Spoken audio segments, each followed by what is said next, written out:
Hey everybody, it's Christine Ernst, the Fat Ass Cancer Bitch, coming to you from the Cozy Writing Cottage here in Sandwich, Massachusetts. It is Saturday, September 5th.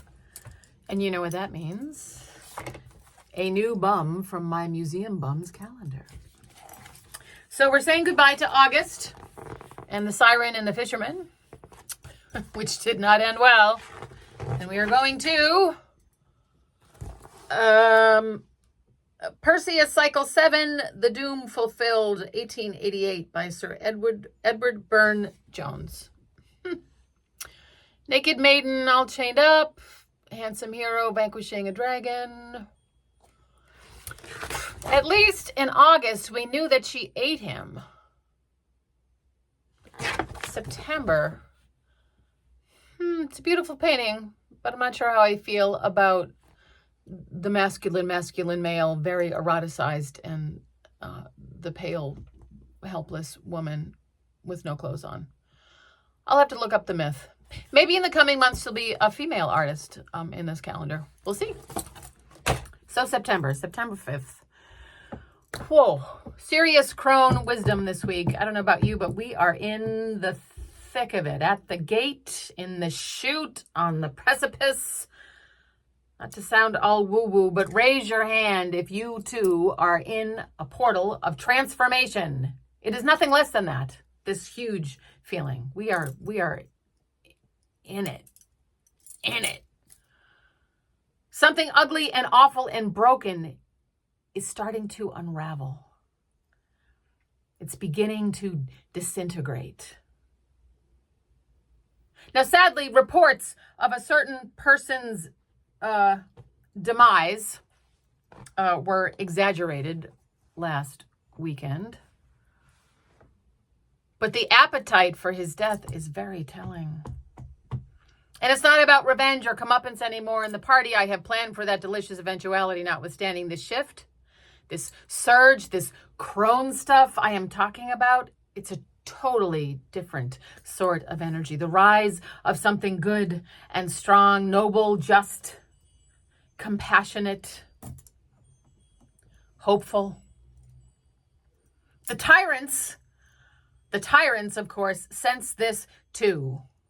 So steel yourselves for the gross posturing, the rotten alliances. See China and North Korea and Russia all on that same podium last week. Fuck all.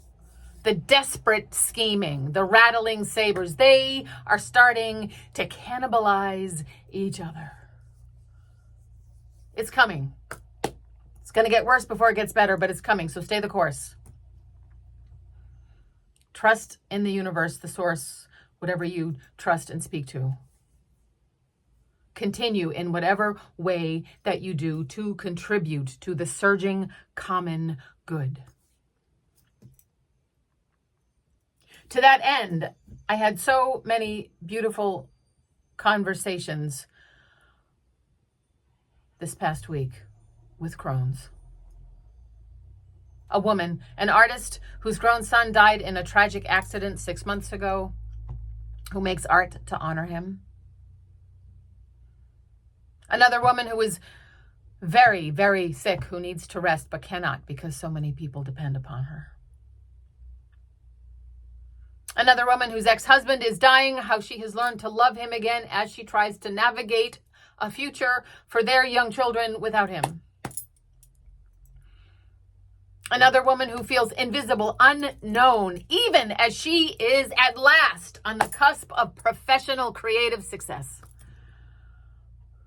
A man, surprise, bet you didn't see that coming. Men can be crones too. A man, an artist, who makes art amid the chaos, despite the chaos, as a way of making sense of the chaos. Another man who wears a skull on his wrist to keep him mindful of impermanence. Memento mori. Do good now. I could list dozens more. I must pay attention to the strengths and struggles of the crones around me. A woman came into my office early on Wednesday. She wanted to sign up for a pass for yoga classes. Her energy was big, intimidating. Even she was in her 70s, maybe 72, 73. Well-dressed, white hair, great purpose in her stride, majestic even, all business.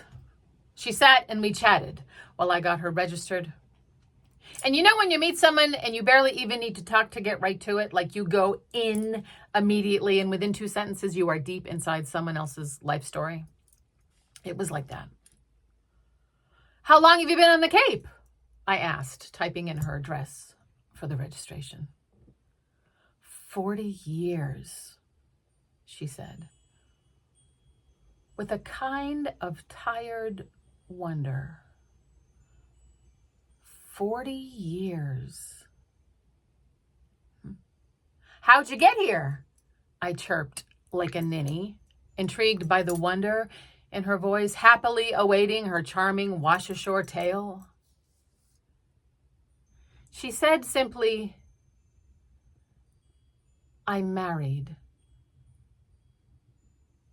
But the statement was a minor chord, 2 words imbued with such grief. I looked up from my computer. We locked eyes, and in her gaze, 40 years unspooled between us. The whole story, the sadness, the loneliness, the deep pain, suspended, shimmering, and unspoken in the ether in between us, above my desk.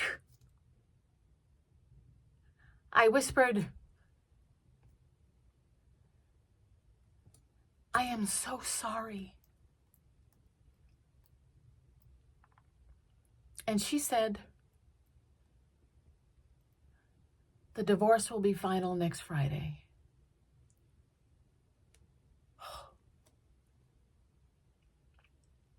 We were silent for a moment. I said, well played, good woman. And I'm still not sure what I meant. Well played for getting divorced? Well played for rescuing yourself for the last chapter? Well played for toughing it out for 40 fucking years with an asshole? Well played for taking a yoga class? All of the above. She settled up, pointing out with a wry chuckle that the last name on the credit card would be changing soon.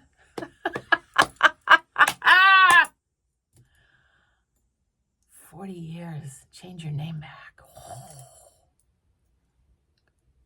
See you next week, I asked.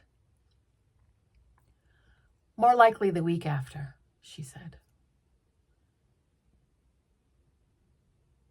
And then she left.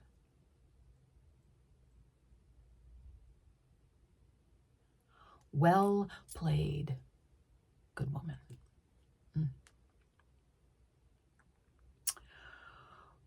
Keep the faith. Come as you are. You are beloved.